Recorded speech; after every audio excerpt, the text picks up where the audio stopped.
की praise the Lord. परमेश्वर का धन्यवाद हो। परमेश्वर ने हमें कटनी से, मध्य प्रदेश से हम दोनों को यहाँ लेकर आया बड़े ही अद्भुत रीति से। पहले भी हम लोग आ चुके थे करीब 4 महीने पहले। हो सकता है यहाँ के कुछ लोग हमको जानते होंगे, 4 महीने पहले हमसे मिले होंगे। हाँ, और अचानक से भैया का फोन आया पास्टर साहब का कि आप लोगों को फिर से आना है करके, और बड़े ही अद्भुत रीति से परमेश्वर ने हमें यहाँ लेकर आया, आप लोगों के बीच में संगति करने का अवसर दिया है। इसके लिए मैं परमेश्वर को धन्यवाद देती हूँ। मैं जैसे अभी बताया गया कि पास्टर साहब मेरा परिचय देंगे, लेकिन उन्होंने कहा कि तुम अपना परिचय खुद देना। ठीक है। मेरा नाम रोजलिन डेविड जॉनसन है। वैसे तो मेरी पैदाइश नागपुर की है, मैं नागपुर की रहने वाली हूँ, लेकिन अब मैं कटनी की हूँ, है ना। पैदाइश मेरी नागपुर की है, लेकिन मैं अभी कटनी में सेवकाई दे रही हूँ अपने पास्टर साहब के साथ। और मेरी गवाही अगर मैं देना चाहूँ तो बहुत लंबी गवाही है मेरी, है ना। मेरे दादाजी जो थे पास्टर थे, CSI साउथ के, हम लोग वैसे साउथ के हैं, तो मेरे दादाजी पास्टर थे और उनके एक छोटे से विलेज में, गांव में वो सेवकाई देते थे। और उनके 7 बच्चे थे, 4 बेटे और 3 बेटियां। और उनमें से जो सबके बड़े बेटे थे उनकी मैं बेटी, तो उनके चारों बेटे और 3 बेटियां, उनमें से कोई भी परमेश्वर में नहीं, सिर्फ संसारिक जीवन जिए वो। उनकी पहले मेरे दादाजी की बहुत इच्छा थी कि उनमें से एक बेटा कम से कम पास्टर बने, लेकिन ऐसा नहीं हुआ। पूरा परिवार संसारिक जीवन में जिए।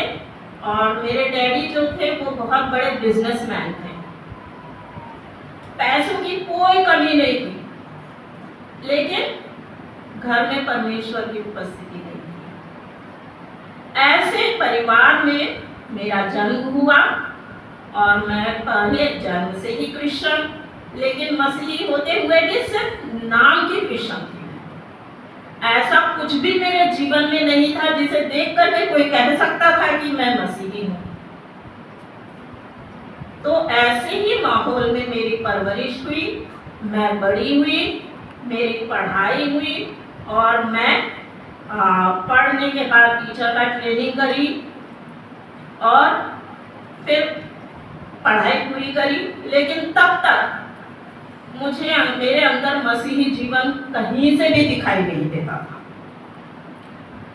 साल में सिर्फ 5 बार, पूरे साल में सिर्फ 5 बार मैं चर्च जाती। आप विश्वास करोगे? साल में सिर्फ 5 बार मैं चर्च जाती।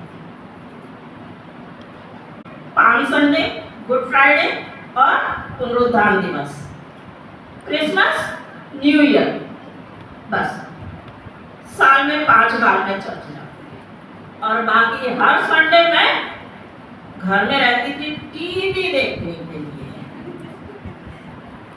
टीवी में अच्छे अच्छे सीरियल आते हैं ना उस टाइम पे, है ना, तो मैं टीवी देखने के लिए घर में रहती थी। इस तरह से मेरी परवरिश में मैं बड़ी हुई, इस माहौल में मैं बड़ी हुई। और जब मेरी पूरी पढ़ाई हो गई उसके बाद मुझे नौकरी मिली कहाँ? हैदराबाद में। हैदराबाद में जब नौकरी मिली तो मैं मेथोडिस्ट चर्च के मेंबर थी। तो वहाँ पे मैंने मेथोडिस्ट चर्च ढूंढी, तो मुझे एक चर्च मिला। तो मैं अब वहाँ पे संडे के संडे चर्च जाने लगी, वहाँ पे जाने लगी चर्च। तो वहाँ पे जो एक ब्रदर थे, शाम के समय यूथ की मीटिंग हुआ करती थी, तो वहाँ पे उन्होंने मुझसे बोले कि सिस्टर आज हम कुरिन्थियों की पत्री पढ़ेंगे। तो उस टाइम पे ना मेरे पास बाइबल भी नहीं था, बस एक छोटी सी वो नए नियम की बाइबल होती है ना, बस वो एक बाइबल मैं अपने बैग में लेके चर्च जाया करती। तो वो ब्रदर ने बोले सिस्टर आज हम कुरिन्थियों की पत्री पढ़ेंगे, आप पढ़िए। अब मैंने कहा ब्रदर मेरे पास तो सिर्फ नया नियम है, सोचिए कुरिन्थियों की पत्री कहाँ है वो मुझे नहीं मालूम था। ऐसी परिस्थिति में मैं जी रही थी। तो उन्होंने बोले हाँ सिस्टर कुरिन्थियों की पत्री तो नए नियम में ही है, आप निकालिए और पढ़िए। अब इतने लोगों के सामने मेरी वो इंसल्ट जो हुई वो मेरे दिल को लगी। उसके बाद मैंने वो चर्च जाना छोड़ दिया। हाँ मैंने कहा अब मैं चर्च नहीं जाऊंगी, वो वाले चर्च में नहीं जाऊंगी। तो 1 हफ्ता हो गया, 2 हफ्ता हो गया, 3 हफ्ता हो गया, संडे में घर में ही हूँ। तो जिस घर में मैं रहती थी उस घर के मालकिन को समझ में आया, बोले दीदी आप चर्च क्यों नहीं जा रही हो, संडे या 3 हफ्ते हो गए आप चर्च नहीं जा रहे हो, घर में ही हो। तो मैंने कहा नहीं वो बहुत दूर है ना, जाने आने में बहुत दिक्कत हो रही है, इसलिए झूठ बोली मैंने। तो बोले तो सामने तो यहीं पे चर्च है, आप वहां क्यों नहीं चली जाती। तो फिर मैं वहां जाके देखी तो पता चला कि वहां पे मेथोडिस्ट चर्च है। तो उस चर्च में मैं जाने लगी। अब वहां जो गई मैं, वहां का जो माहौल था, वहां की आत्मिक संगति जो थी, उस संगति में रहकर परमेश्वर ने मुझसे बात किया। पहली बार परमेश्वर ने मुझसे बात किया। और उसके बाद मैं उस संगति में जाने लगी, यूथ में शामिल होने लगी। और यूथ में शामिल होते हुए परमेश्वर ने मेरे जीवन में कार्य किया और मैं परमेश्वर के करीब आ गई। 3 साल मैं उस कलीसिया में रही। उसके बाद फिर मैं नागपुर आ गई। वहां पे जब मैं कलीसिया में थी, वहां के पास्टर थे जिनको मैं अंकल कहकर बुलाया करती थी। उन्होंने कहा बेटा मुझे अगुवाई हो रही है कि परमेश्वर ने आपको सेवकाई के लिए चुना है, तो हम कलीसिया की ओर से आपको एक ऑफर देते हैं, डीकन्स ट्रेनिंग के लिए मैं आपको भेजना चाहता हूँ। तो बोले नहीं अंकल ये सब मेरे से नहीं होगा, संडे चर्च आती तो वही बहुत है मेरे लिए, मैं नहीं जा पाऊंगी। वहां हो गया। फिर मैं नागपुर आ गई वापस। नागपुर में चर्च के पास्टर ने बोले बेटा आप टीचर हो, संडे स्कूल लिया करो। नहीं पास्टर जी मेरे से नहीं होगा, मेरा घर बहुत दूर है ना, जाने आने में दिक्कत होती है। वहां पे भी मैंने इनकार कर दी। यानी परमेश्वर मुझे बुला रहा था अपनी सेवकाई के लिए और मैं लगातार परमेश्वर का इनकार कर रही थी। लोगों का इनकार नहीं कर रही थी मैं परमेश्वर का इनकार कर रही थी। बोले ठीक है 40 दिन की जो आराधना होती है उसमें आप ले लिया करो। तो वहां भी मैंने इनकार कर दिया। क्या बहाना बनाई, मेरे पास गाड़ी नहीं है, मेरे को गाड़ी चलानी आती नहीं है, मैं लोगों के घर कैसे जाऊंगी, जाने आने में मेरे को दिक्कत है, मैं नहीं कर पाऊंगी। इस तरह से परमेश्वर मुझे बुलाता रहा, मैं इनकार करती रही। आखिर परमेश्वर जिन्हें चुनता है ना, चाहे किसी भी परिस्थिति में रहे, वो उन्हें अपनी उपस्थिति में लेकर आता ही है। आखिर परमेश्वर ने बोला चल बेटा, मैं तो ऐसा नहीं मानती है ना, मैं तेरी शादी पास्टर से कर देता हूं, अब कहाँ जाएगी, अब तो कोई चारा ही नहीं है, अब तो करना ही करना है।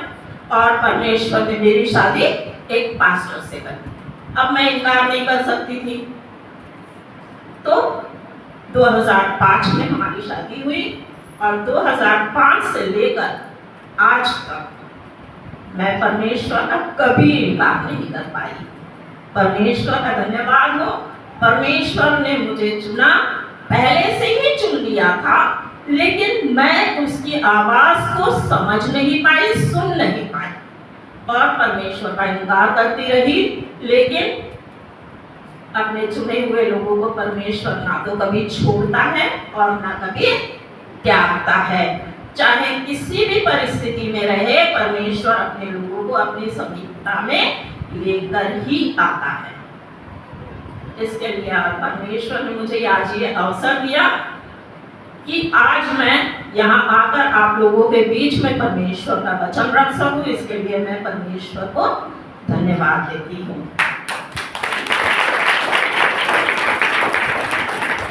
ये तो था मेरा परिचय, है ना?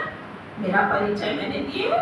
अब कल रात को हम लोग आराधना में बैठे थे, रात की आराधना में परिवार पूरा बैठा था, तो पास्टर साहब ने एक वचन सुना है। तो बात ये हुई कि वही वचन आज मैं आप लोगों के सामने रख रही हूँ। मैंने उनको बोली भी थी, लेकिन कहते हैं ना, परमेश्वर का वचन हर एक को अलग अलग प्रकाशन देता है। उसी वचन को आप किसी और ढंग से सुनाएंगे और मैं किसी और ढंग से सुनाऊंगी। एक ही वचन को अलग अलग लोगों में परमेश्वर अलग अलग प्रकाशन देता है। तो आज हम निकालेंगे भजन संहिता 50,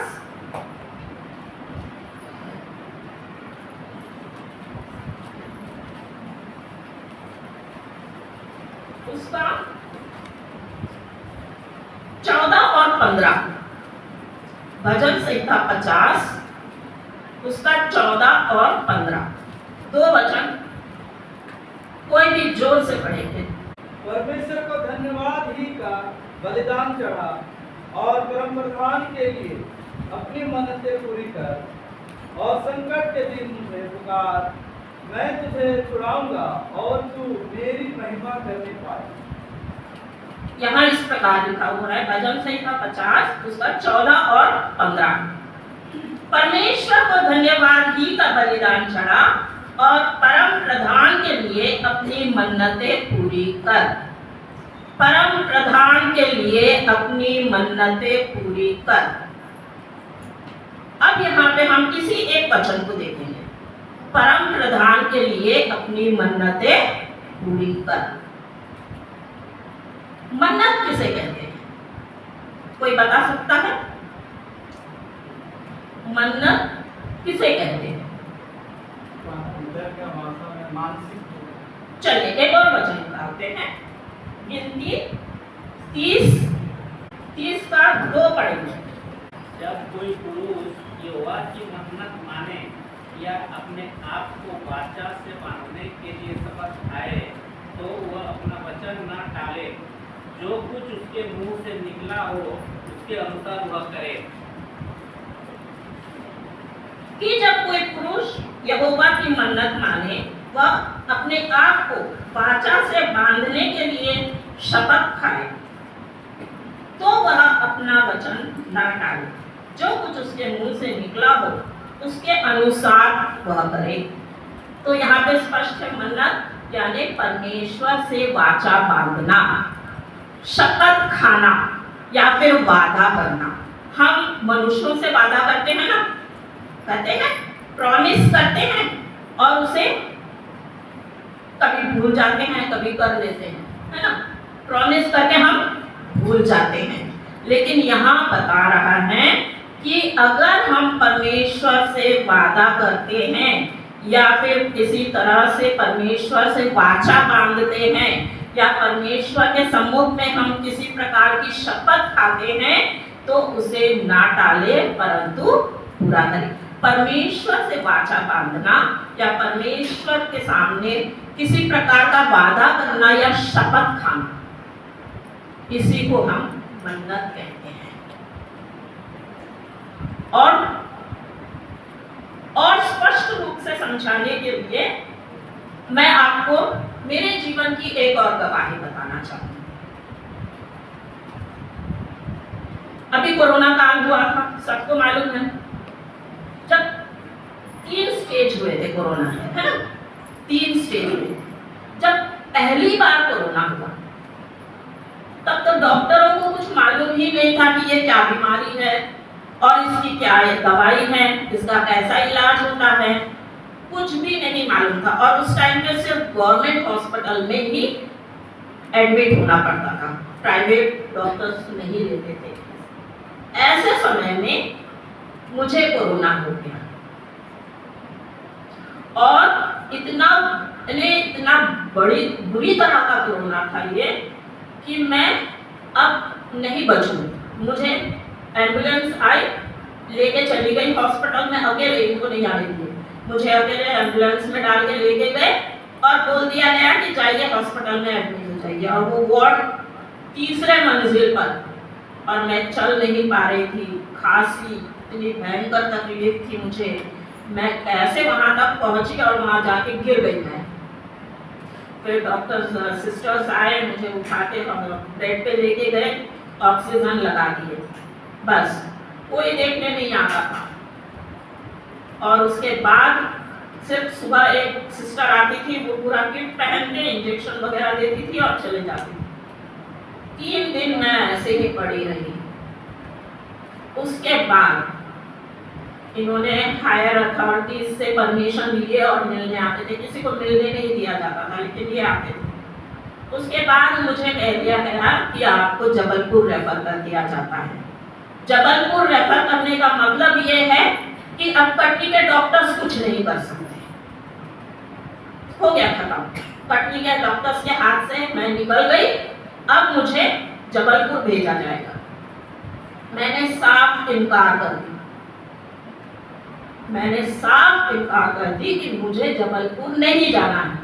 अगर परमेश्वर चाहता है कि मैं मर जाऊं तो मैं अपनों के बीच में मरना पसंद करूंगी, क्योंकि जबलपुर जाएंगे उस टाइम पे बॉडी किसी को दिया नहीं जाता था, लावारिस जला देते थे। तो मैं बोली कि मुझे ऐसी मौत नहीं चाहिए, मैं परमेश्वर की उपस्थिति में अपने लोगों के बीच में मरना चाहूँगा। इसलिए मैं जबलपुर जाने से इनकार कर दिया। और मेरी परिस्थिति ऐसी थी कि आज कब खत्म हो जाऊंगी किसी को नहीं पता। ऐसे समय मैं घूमने में आई और परमेश्वर से एक ही वायदा की, एक ही मन्नत मानी मैंने कि हे प्रभु, अगर तू मुझे यहाँ से जिंदा लेकर जाता है घर,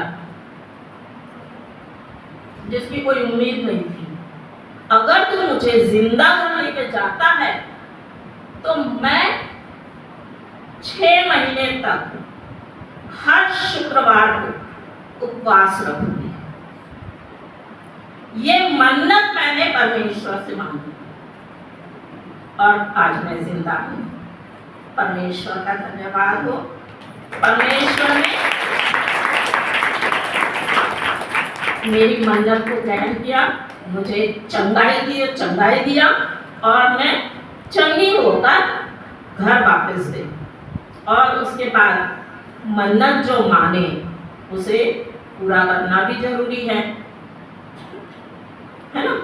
तो परमेश्वर ने मुझे चंगाई दिया, घर लेकर गया और उसके बाद मैंने अपनी मन्नतों को पूरा किया।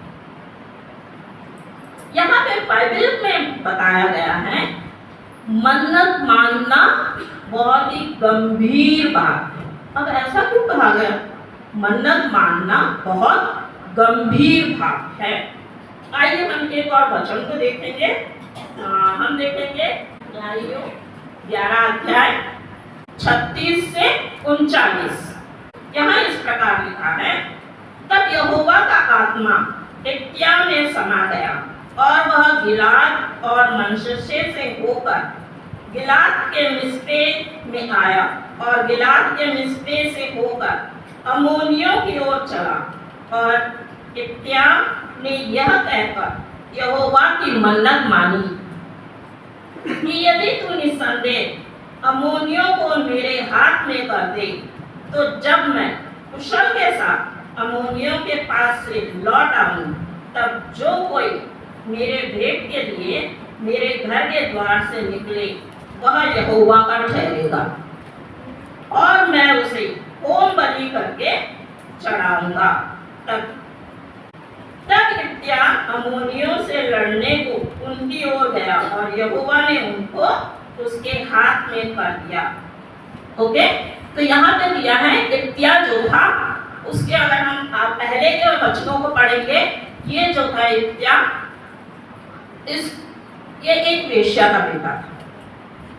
तो जब उसके पिताजी मर गए, उसके बाद जो पिताजी की पहली पत्नी थी, उसके भाई बहन थे, उन्होंने इसको घर से निकाल दिया कि ये हमारा भाई नहीं है, तो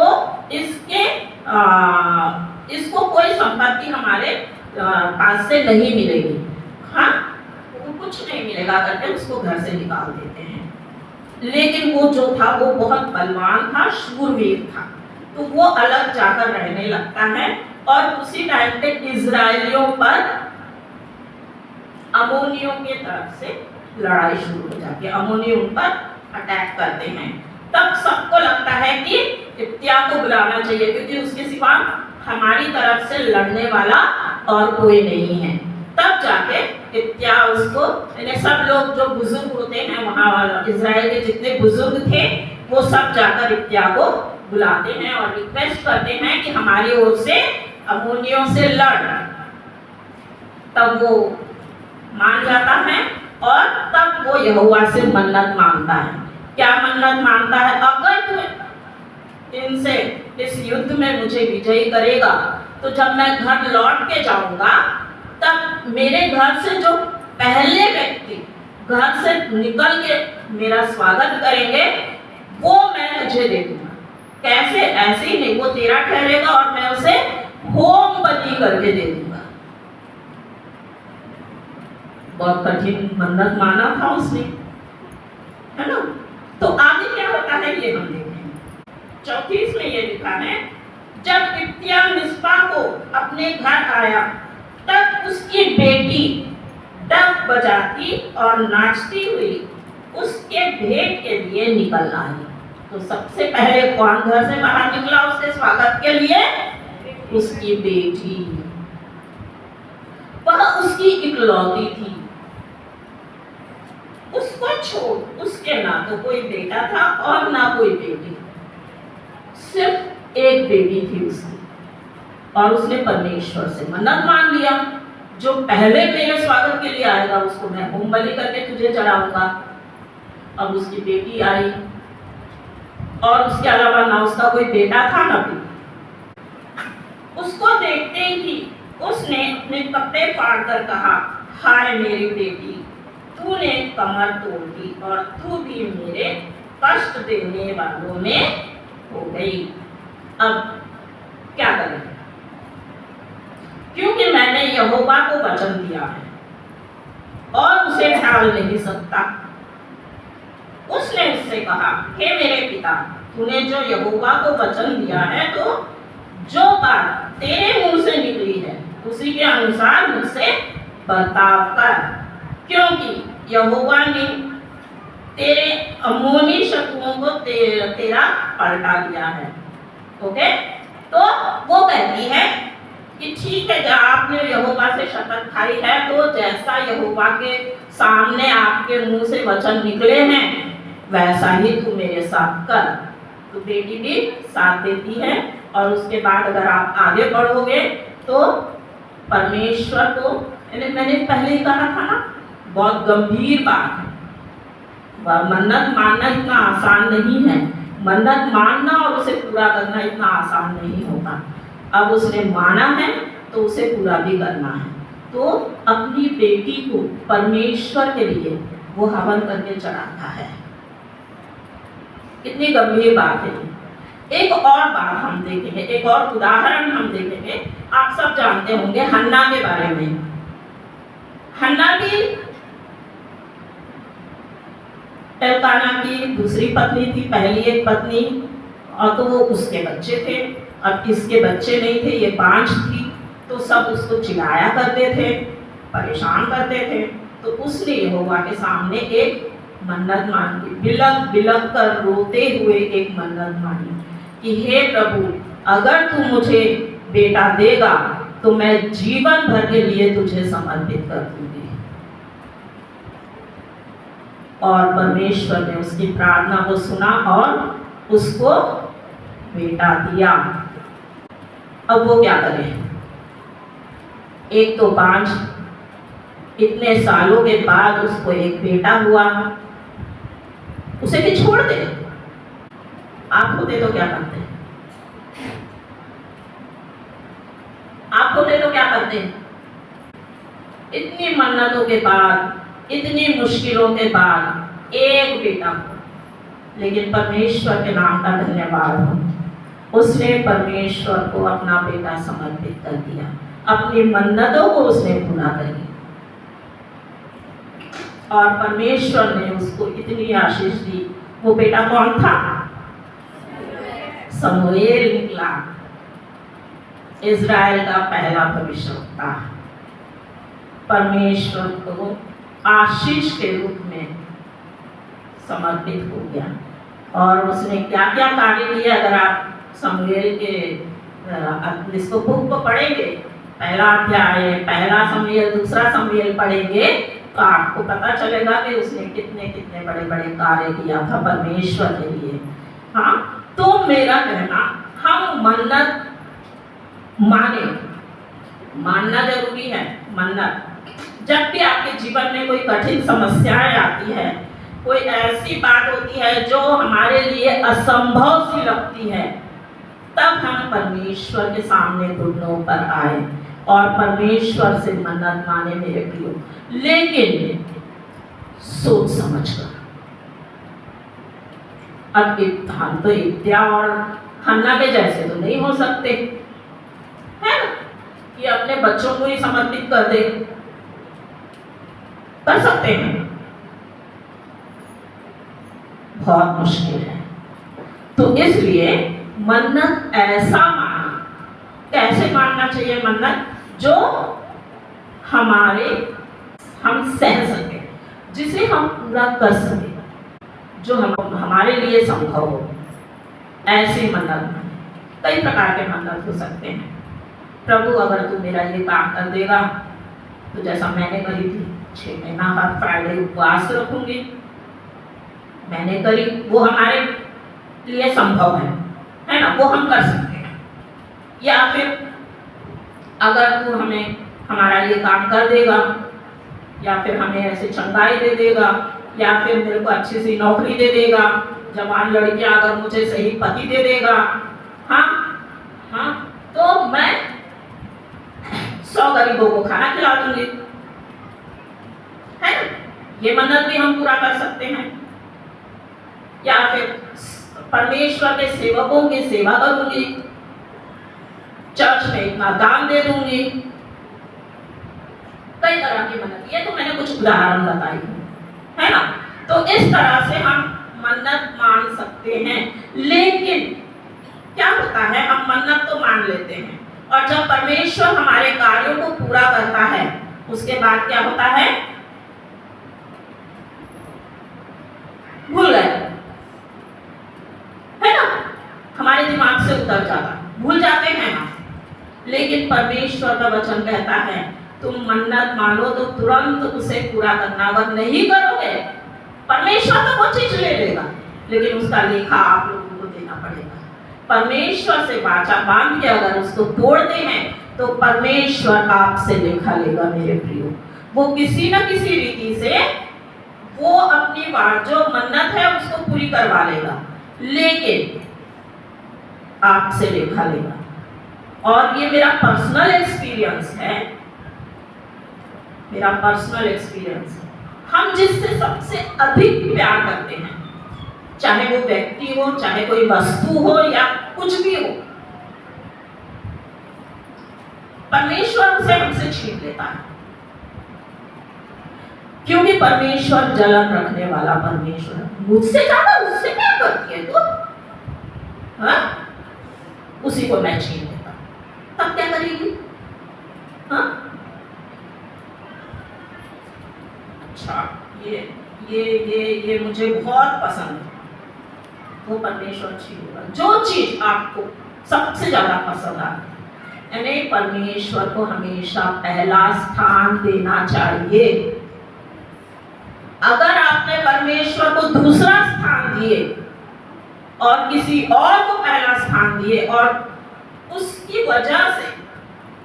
वजह से आपने परमेश्वर को अपने से दूर कर लिए, तो उसकी सजा तो फिर आपको मिलनी ही मिलनी है। क्योंकि परमेश्वर वो चीज आपसे छीन, इसलिए मेरे सावधान रहिए। मन्नत मानना जरूरी है, क्योंकि दाऊद कहता है, परमेश्वर तेरी मन्नतों का भार मुझ पर है।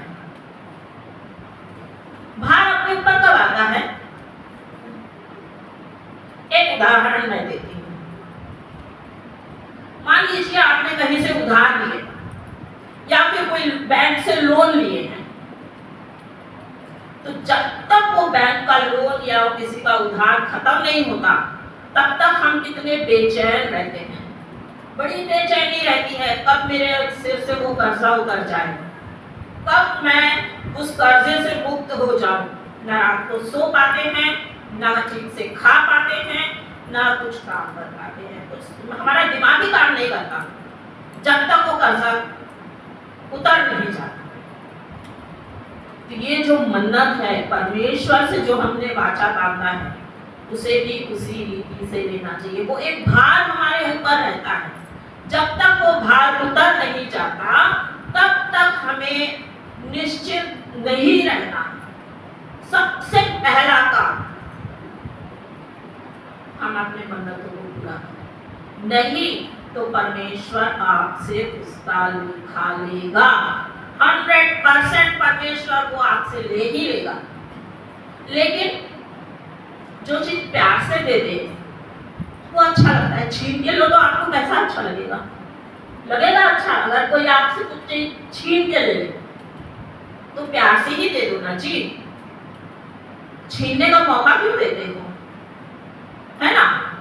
जो वचन जो आपने मन्नत मानी है, सोच समझ के मानिए। जो हमारे लिए संभव है वही मन्नत मानिए और अपने उस मन्नत का भार अपने ऊपर रखिए, जैसे दाऊद ने रखा। और देखें, आप सब जानते हैं दाऊद को परमेश्वर ने कितनी बड़ी आशीष दी, है ना? यीशु मसीह कहां से आया? यीशु मसीह कहां से आया? दाऊद के वंश का।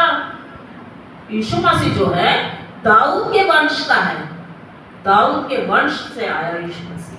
कितनी बड़ी आशीष दाऊद की, क्योंकि उसने हमेशा परमेश्वर को पहला स्थान दिया। और वो कहता है, हे प्रभु तेरी मन्नतों का भार मुझ पर है। हर बार परमेश्वर से मन्नत माने और उसको पूरा भी करें। हर बात के लिए परमेश्वर के सामने घुटने टेके। आज हमारा जीवन भी ऐसा ही होना चाहिए, दाऊद की तरह परमेश्वर को पहला स्थान दे हमारे जीवन में। कभी परमेश्वर को दूसरे स्थान पे मत रखिए। अगर आपने परमेश्वर को दूसरे स्थान पर रखा, जो पहला स्थान है वो चला जाएगा आपके हाथ से। इसलिए परमेश्वर को हमेशा ऊपर रखिए, पहले स्थान पे रखिए। और जब भी आपके जीवन में कोई भी कठिन समस्या आती है, परमेश्वर से मन्नत मांगिए, घुटने में रह के प्रार्थना कीजिए और मन्नत मांगिए। परमेश्वर आपको निश्चित रूप से देगा। मैं एक वादा करती हूँ, मैं आपको पूरी तरह से आश्वासन देती हूँ, परमेश्वर कभी अपने लोगों को भूलता नहीं है। और लेकिन जब वो आपको वो चीज दे दे, आपकी प्रार्थना को पूरी करे, तो अपनी मन्नत को पूरी करना ना भूलें, वरना आगे जो होगा उसके जिम्मेदार आप रहेंगे। इसलिए जब भी मन्नत माने, उसका भार को, जैसे कर्जा अपने ऊपर भार की तरह होता है, वैसे ही उसको भी रखिए और तुरंत अपनी मन्नतों को पूरा कीजिए। तो परमेश्वर आपके जीवन में निरंतर आशीषों की बारिश करता रहेगा। लेकिन बस यही एक शर्त है, हमेशा परमेश्वर को अपने जीवन में पहला स्थान देना सीखिए। परमेश्वर के नाम का धन्यवाद हो।